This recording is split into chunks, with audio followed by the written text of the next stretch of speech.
Welcome to another episode of Eat, Smoke, Drink. Today I am going to touch on a subject that can be a little bit controversial. So here's a little trigger warning. I'm just kidding, I don't care if I trigger you.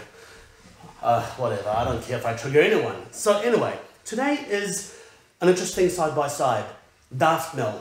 We all know what Daftmill is. There's a lot of fanfare, quite a relatively new distillery. I think the 15-year-old is the oldest one. So a very new distillery. Look, when I first tried Daftmill, I'm going to be completely honest with you, I wasn't a fan. I thought to myself, what's the big fuss? What's the big fuss? But the 15-year-old came out, and for our club, for the sake of trying different whiskies, we have to try the Daftmill. We have to. Because at the end of the day, that's what we're all about. We explore. You can't close yourself off. As soon as you close yourself off, then you might as well stop, right? There's no point. So we're always on the exploration of trying the new releases and the new things to have the experience and actually be able to say, did we like it or not? Anyway, here's an 11-year-old and here is a 15-year-old. The 11-year-old is 46%, the 15-year-old is 55.7 cask strength. Like I said, when we first got the first Daftmill a long time ago, I said I don't really care for it. But when this came out, I thought, look, 15 years is a big number, and with all the fanfare, we decided to get it. And we can discuss later the utility and the pricing of the bottles, but for now, let us get sniffing, just to see what the differences are in the two, okay? So we have the 11 and we have the 15.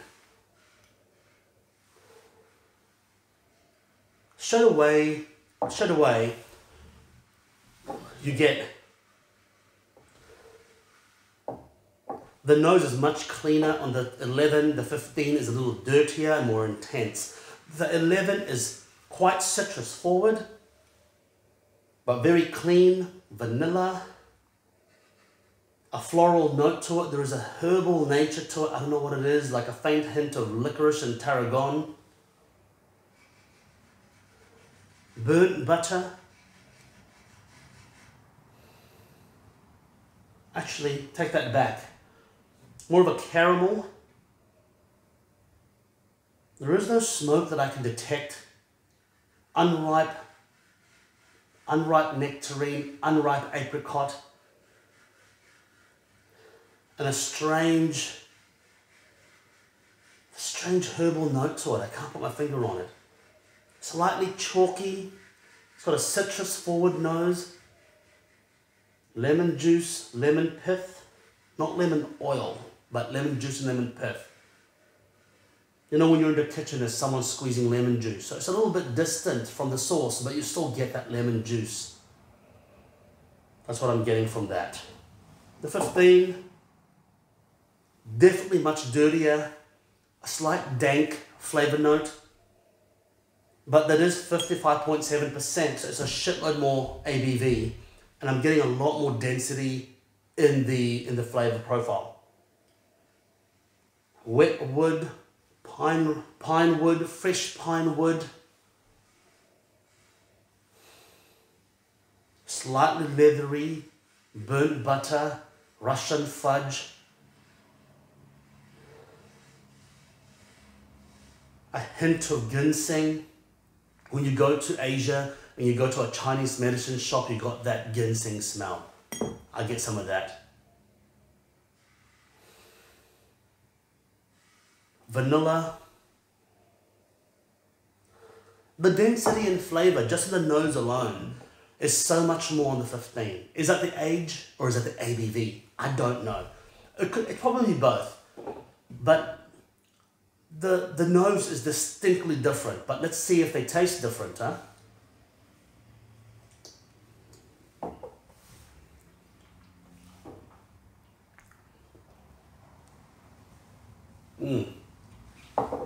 Definitely a little citrus forward, quite clean, quite clinical, almost like hospital alcohol, that smell, that sensation, like a hand sanitizer.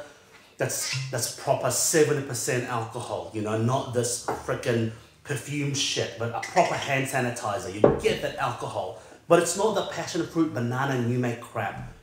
It's just an alcohol. It's clean, it's refined. Is it triple distilled? Can someone please tell me if it's triple distilled? I'm not sure. I think it's worm tub. Can that even work together, worm tub and triple distillation? I don't know, but I don't see why not. We just put it through 3 times. Someone please tell me, I don't know. Like I said, I don't really look at the facts about the distillery. I want to, but it's too much information. I just want to taste it, drink it, and see if I like it, you know what I mean? And yes, I sometimes want to understand how that flavor gets there, but I don't want to go that path. I just want to go through the flavors and the taste a lot more. So please tell me if that is the case. Chalky's got a perfume to it. I don't know what that perfume is, but like flowers, like springtime with cherry blossom trees in the park. That's what I'm getting out of that. Look, I'm going to be honest, it's delicious. It's not bad. It's not bad. The finish is a little short though. The finish is a little short. Doesn't have enough texture. It's a little bit soft, but the forward palate and the mid palate is really, really good. But it just, for some reason the finish just doesn't linger. It doesn't linger. Let's try the 15. Oh, by the way, I'm using the Crystal Glencairn glass. It's my daily user. It's heavy, so you can't easily knock it, you know. When you're half cut, and then that ain't sound effects, baby. That is a ding. Bada bing. Sorry about that. Okay, so let's taste the 15. Wow, right. Shit. The 15 is chalk and cheese, man. Like I said, is it the age or is it the ABV? I think it's both. The flavor density comes from not only age, but from the ABV, because when you cut a whiskey to 46%, you're adding water to water it down. And when you water it down, you're literally thinning it out. You're thinning it out. And this is cask strength. From the barrel to bottle to mouth. That sounds like a dirty movie. Copyright of Smoke Drink. Barrel, bottle to mouth, baby. Yeah. So, condensed fruit, overripe apricot jam, orange marmalade, vanilla syrup, wet wood, leather, wet leather. There is no smoke. It's still a clean spirit, but much more finish. The oils, I can taste the oils in my mouth. The finish is phenomenal on this thing. Absolutely awesome. Absolutely fantastic. You're not getting that alcohol, hospital hand sanitizer aftertaste. You're getting the flavor. You're getting, I can't even put my finger on it. White pepper, a little bit of ginger.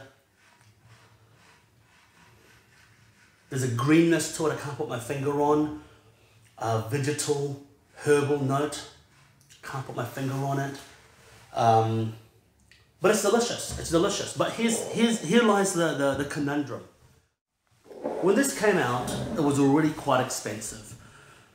And today it's even more expensive. So we have a 15-year-old cask strength for 350 New Zealand dollars. So in America, that would be about 280, 270 USD. So you know, that's a lot of money. That's a lot of money for a 15-year-old whiskey.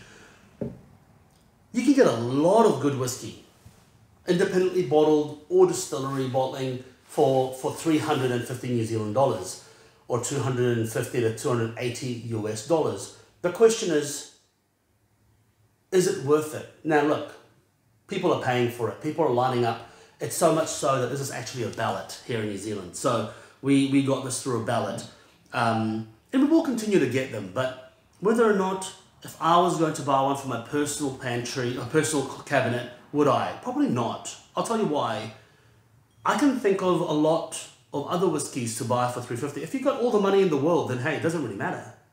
But if you had to choose one for 350 bucks New Zealand, this is not one that I would choose.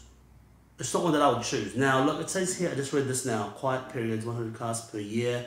Okay, so I mean, obviously they're not a huge distillery like some of these big ones. So they have to charge a little bit more premium.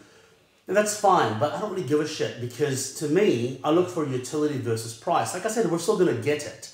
But if I was to be asked, should I get one for my personal collection? Let's put it this way. Forget about the secondary price of Springbank. Springbank secondary price is stupid. It's stupid.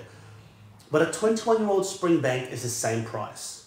Now, unless Springbank uses shitty rum casks, the 21-year-old, it is to die for. That is fantastic. I've had many of them and never, except for the heavy rum cask one year, never have I been disappointed with a 21-year-old. The only disappointment I've had is now in the secondary market, a 21-year-old bottle is flipped overnight for 4 times the price. But you can buy that and put your name on that ballot instead, right?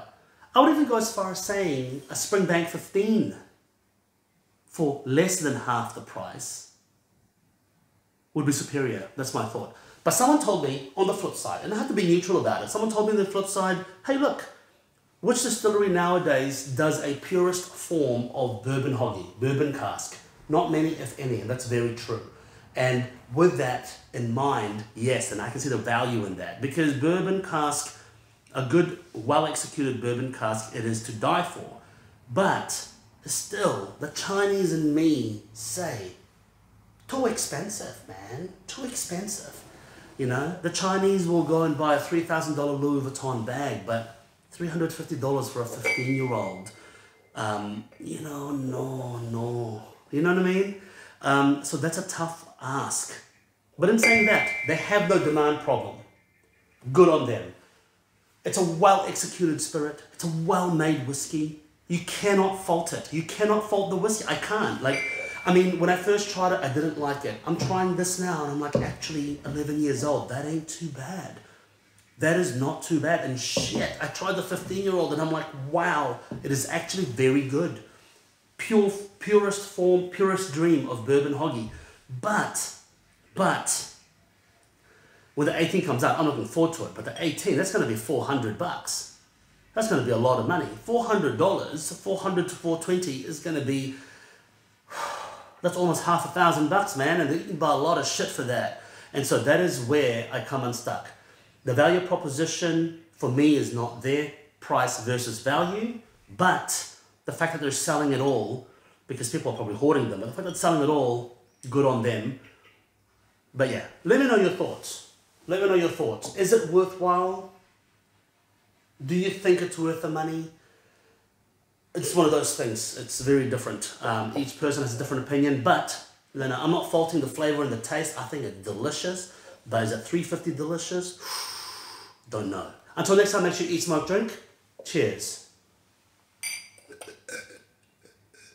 Can't fit. How about this one?